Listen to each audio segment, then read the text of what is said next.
I'm a Buddhist, I'm a Muslim, I'm a Christian, I'm whatever you want me to be. It all comes down to the same thing. You're in a loving place or you're in an unloving place. I just want to be myself. If I lose a few fringe people who can't deal with the fact that there's other forces in the world, that's okay with me. The meaning of life? You want to know what it is? Love yourself. Jim Carrey is loved by many, known for his roles in Dumb and Dumber, The Mask, Ace Ventura, and many more. He's made a name as one of the funniest people on earth. Although for decades, there has been a spiritual side to Jim that is often overlooked or misinterpreted. In 2009, he told a story about a mystical experience he had, which pushed him down a path of spiritual awakening.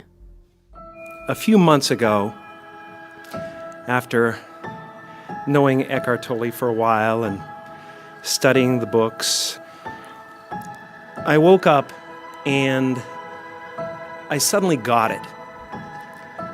I understood suddenly how thought was just an illusory thing. And how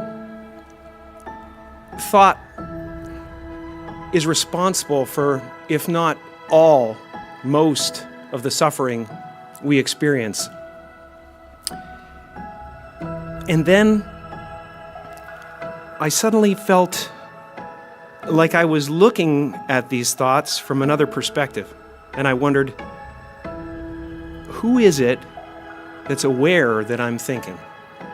And suddenly I was thrown into this expansive, amazing feeling of freedom from myself, from my problems. I saw that I was bigger than what I do. I was bigger than my body.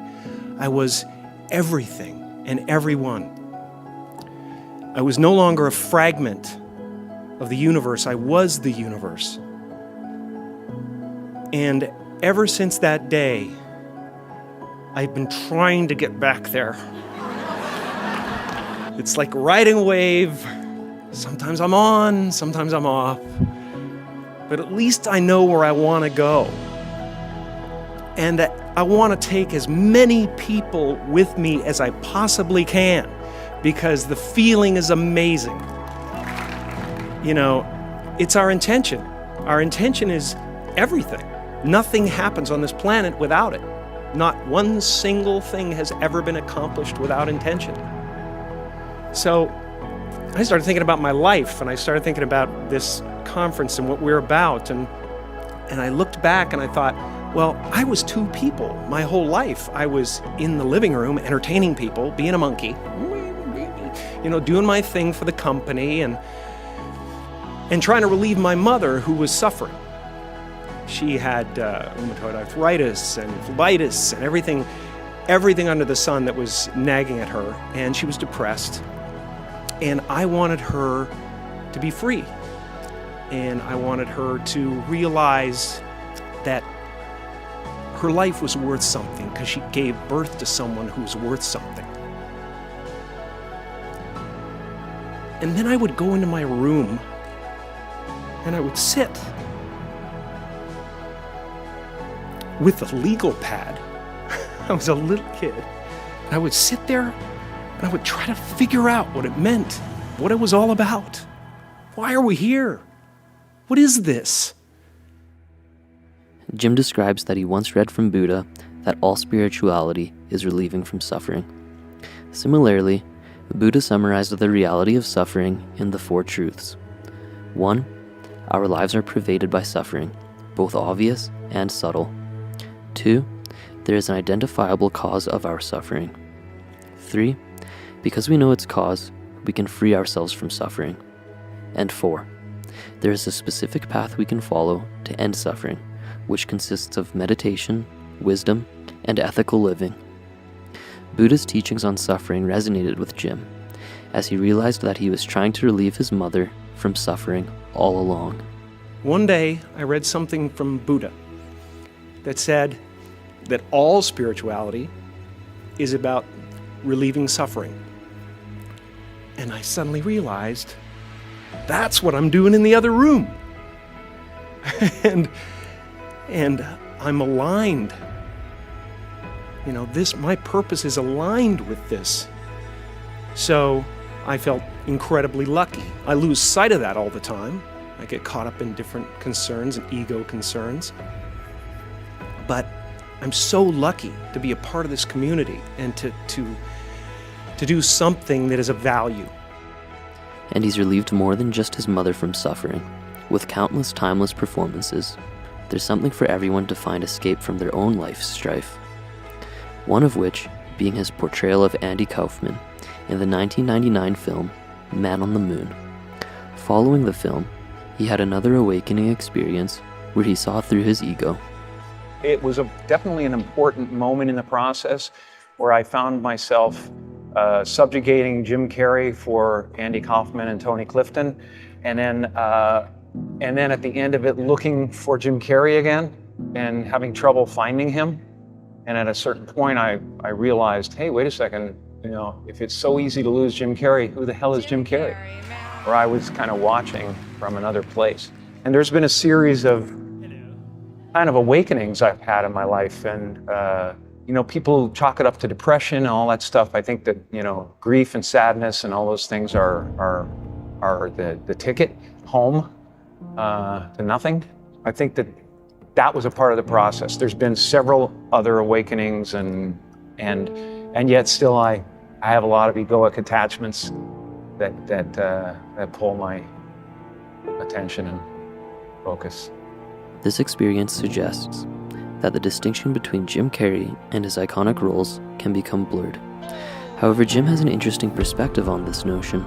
You said you've kind of disassociated yourself with Jim Carrey, but does everyone, when we see your face, there's so many iconic roles and so many of our favorite movies, from Eternal Sunshine, Dumb and Dumber and everything. That has nothing to do with Jim Carrey. That has nothing to do with Jim Carrey. Nothing at all to do with Jim Carrey. That's just what happened. And it is wonderful, and there's insane gratitude around it, and wonder around it. How did it happen? And fulfillment from it. And I look back at it and I see something beautiful that rose out of nothing and happened for no one. It just was. Like, it was almost like every 6 months to a year, we saw this huge Jim Carrey comedy. Do you miss that? No, I honestly, there's nothing but this. You're my universe. You know what I mean? So I'm not looking forward and I'm not looking backward, and I'm not, the aspect of this that's backward to me is like a contemporary thing. What's good about this movie? It's not a look back. It's a contemporary concept. It's what's happening right now inside everybody is they're going, who am I? And they're depressed, a lot of people, because they're trying to hold up an image in the world.